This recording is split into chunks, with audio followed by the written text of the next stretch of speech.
An Taoiseach, Minister, distinguished guests, and ladies and gentlemen, good morning, and you're all very welcome to this Food Vision 2030 event. I'm delighted to be your moderator today. We have a fantastic attendance, I think over 300 people registered for this event, which is a great mark of the interest in the event. We have a great lineup of speakers and panellists for you. Before I start into proceedings, a few housekeeping notes for the day. If anyone requires assistance throughout the day, event staff and department staff are here and they will be floating around for the morning. Mobile phones, if you could all put them on silent please, but keep them in your hands if you'd like to use our conference hashtag. I think it should be up on the screen. It's hashtag FoodVision2030 and the tag is at agriculture_IE. Now we have a very busy agenda today, so it's important that we keep to the published timings. So we'll ask everyone to move promptly when asked, please. We will be filming the event today and it will be available on the department's website after the event. So now I would like to ask Minister Hackett to open today's event.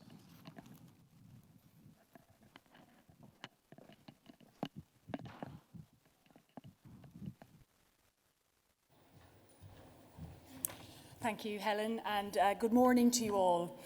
Firstly, I want to convey the apologies of my colleague and friend, Minister Charlie Micheál, who cannot be with us here today. As you know, I think all our thoughts are with the people of Micheál and all of Donegal in this time of unbearable pain and loss. I hope that the wonderful community spirit which shines through in Micheál and the messages of empathy and support from all across the island and beyond will be of some comfort to the bereaved and injured in these difficult days, weeks and months ahead.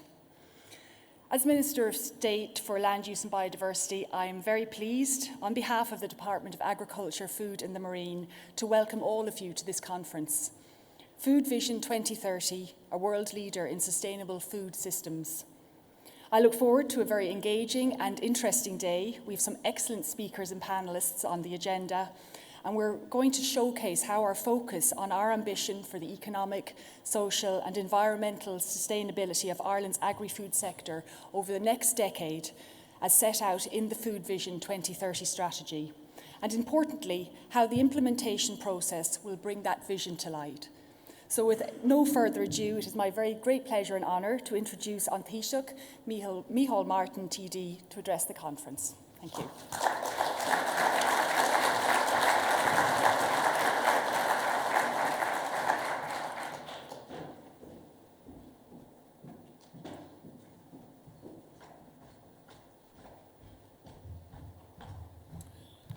Gor Margaret Pippa agus Tásom in éach livin of I gaslan vala och lea don imach se agus bólam fuichas a go bháil de Pippa agus de Charlie Micheál agus cura a hortam ve I vor jungta an seo. I want to thank the Minister of Agriculture, Charlie Micheál, for the invitation to be with you this morning and to say that again he is unable to be here. He's in Donegal for the entire week and has been in what has been a very tragic and very sad week for us as a country, and particularly for the people of Micheál in terms of the appalling accident there and the shocking loss of life and the enormous impact it has had on the entire community in Micheál, in Donegal and across the country. It places a shadow over everything we've been doing in the last while. But nonetheless, we have to be with the people of Micheál in our thoughts and in our prayers, and we will continue to be there to support them in the time ahead.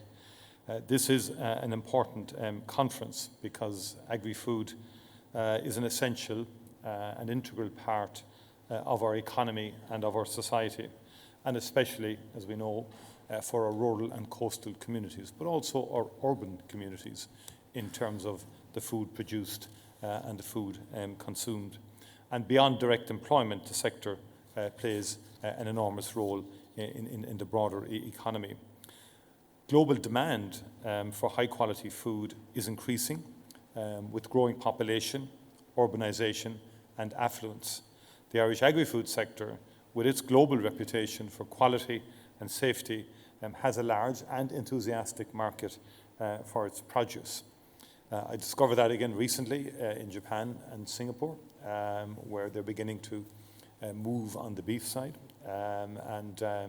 Actually, interestingly, seeing it as a positive in terms of a more climate-aware consumer market in their particular communities, and the nature of Irish beef and the manner in which it's produced, they seeing as being more competitively advantageous than perhaps other sources of meat, which I thought was an interesting dimension which we should not lose sight of in terms of how markets are changing and consumer sentiment is changing in respect of how food is produced. In recent years, we have seen significant disruption to the sector caused by Brexit, but mainly the pandemic, and now the brutal invasion of Ukraine and all of the consequences that have flown from that war in Ukraine. Our people have shown great solidarity with the people of Ukraine. The government remains absolutely resolute in our support. We will continue to provide a humanitarian, economic and diplomatic response to a crisis that fundamentally has been caused by Russia's illegal and immoral aggression. But significant implications are being felt across all sectors, including in agri-food. In addition to the immediate humanitarian crisis that faces the people of Ukraine, which must take priority, the European Union also needs to take the necessary steps to ensure that food security is maintained for European Union citizens, for the Ukrainian people, and in the wider global context. We have seen disruptions in supply chains that our agri-food sector is reliant upon. Suppliers of fertilizer and animal feed that were sourced in Ukraine and Russia have been disrupted and prices have soared. It's important to say that the agri-food and the food area has been exempted from sanctions. And that is the position and remains the position from an EU perspective. As a government, we have responded through the introduction of a number of schemes and packages to assist farmers in meeting these escalating costs, which might persist for some time. We've also introduced schemes to encourage farmers to increase their area of tillage so we can become more self-reliant when it comes to animal feed. Budget 2023 introduced further measures to support the business community, including farmers, through this challenging time, and work is ongoing on a Ukraine credit guarantee scheme that will be accessible to farmers, fishers and food businesses in meeting their liquidity and investment needs. We also announced a new €500 million growth and sustainability loan scheme, which will facilitate strategic investment by farmers, fishers and food businesses to ensure their continued viability and sustainability into the future.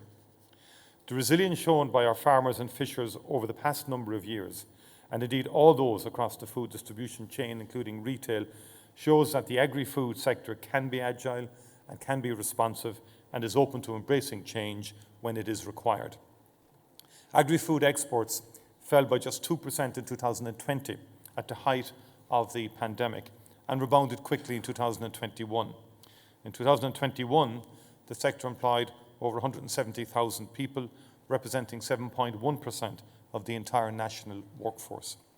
The average farm income increased for the third year in a row in 2021, with dairy, sheep and tillage performing strongly.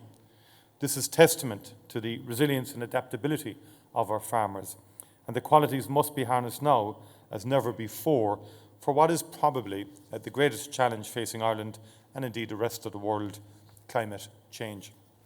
It cannot have escaped any of our attention in recent months that the very real impacts of climate change are manifesting themselves more starkly across our planet. This summer alone, we have witnessed record temperatures, wildfires, calamitous floods, and prolonged droughts.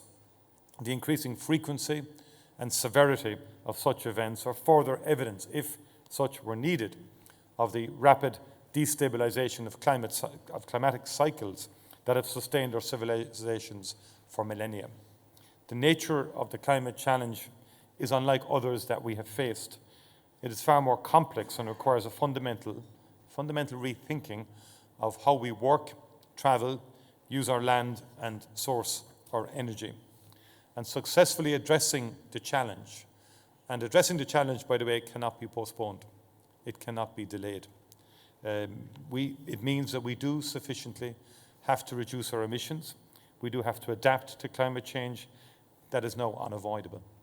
And remember, the experts have said that in terms of keeping limits down and so on, the whole agenda now is to avoid the worst effects of climate change. We're not going to avoid an impact from climate change. There will be impacts. The challenge is to avoid the worst impacts of climate change. And that's how serious it is for us. And therefore, we have to be fast and agile in terms of rethinking the very fundamentals of how we've constructed our economies and societies over the past 2 centuries. Our programme for government sets out a strong framework for climate action. It places it at the heart of all our work. The Climate Action and Low Carbon Development Act 2021 established in law our 2030 and 2050 targets and require us to set climate budgets and long-term strategies. Following the process set out in the Act, a carbon budget programme until 2035 was approved by the government in February and adopted by the Houses of the Oireachtas in April. In July, we reached agreement on sectoral emissions ceilings for the electricity, transport, buildings, industry and agricultural sectors. The ceilings set maximum limits on greenhouse gas emissions for each of these sectors to the end of the decade to ensure they remain within the legally binding carbon budgets.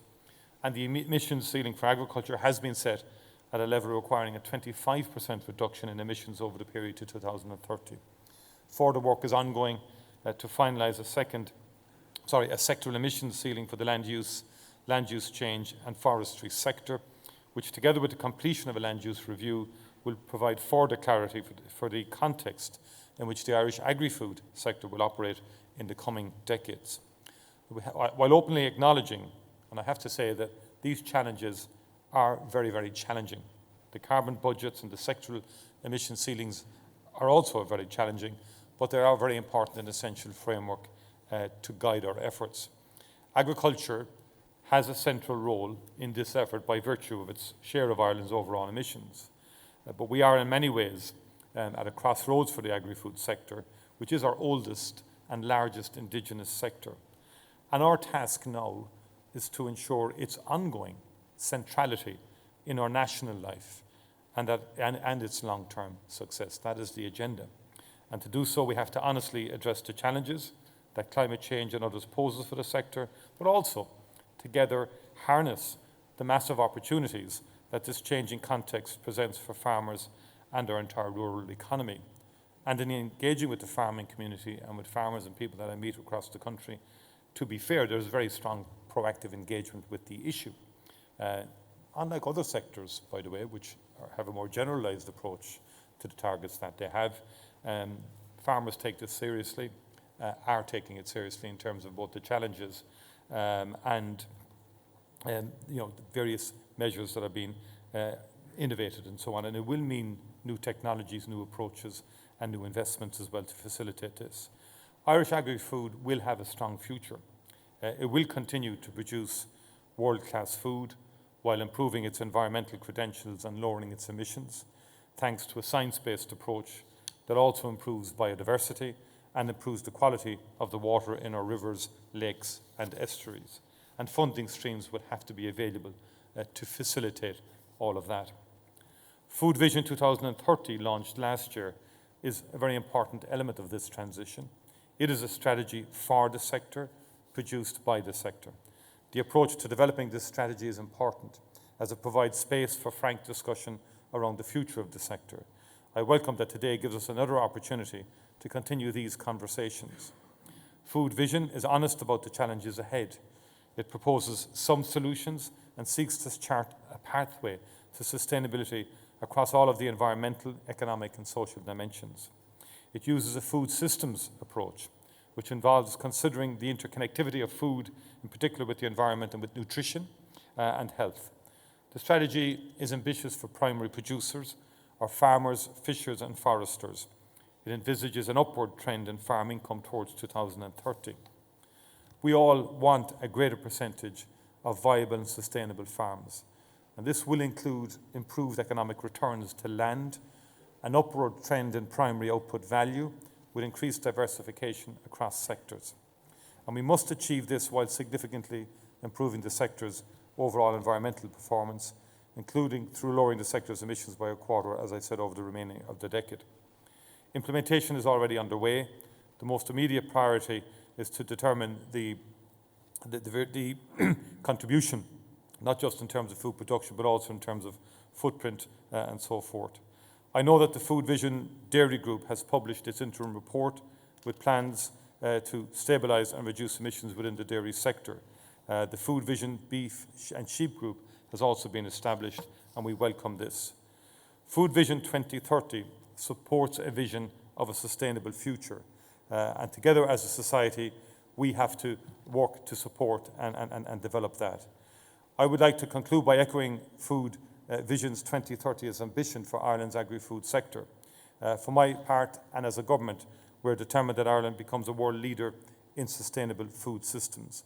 We have a very strong foundation, we have a very strong platform, and we aim to continue our investment in the agri-food industry, also to develop new technologies, new income streams to meet the targets that we've set ourselves across the board.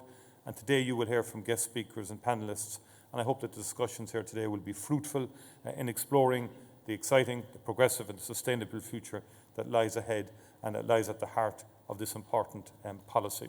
Go to Micheál Maithfidh Galéir.